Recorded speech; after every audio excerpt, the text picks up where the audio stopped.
पद्मशाली शिक्षण संस्था संचलित कुचन प्रशाला कनिष्ठ महाविद्यालय व व्यवसाय शिक्षण विभागाकडून संविधान स्वीकृतीचा अमृत महोत्सव कार्यक्रम उत्साहात पार पडला। 26 नोव्हेंबर 1950 रोजी स्वीकारले गेलेल्या संविधानास यंदा 75 वर्ष पूर्ण होत आहेत। याचे औचित्य साधून प्रशालेमध्ये विविध कार्यक्रमाचे आयोजन करण्यात आले। कार्यक्रमाच्या सुरुवातीला प्रशालेतील सहशिक्षिका पल्लवी ननवरे यांनी प्रास्ताविकेचे वाचन केले। सहशिक्षिका डॉक्टर रुपाली क्षीरसागर यांनी संविधानाचे महत्त्व सांगत संविधानाचा इतिहास उलगडून सांगितला। आजच्या युगात भारतीय संविधान आदर्श ठरत असल्याचे मत त्यांनी व्यक्त केले। प्रशालेतील मी ज्ञानवंत गुणवंत यशवंत या स्पर्धेतून अमृत महोत्सव संविधान स्वीकृतीचा या अंतर्गत संविधानावरील प्रश्न मंजुषाची सुरुवात झाली।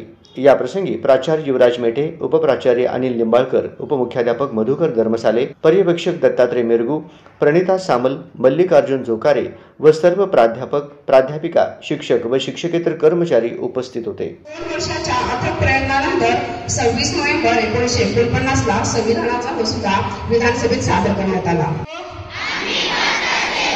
भारताचे एक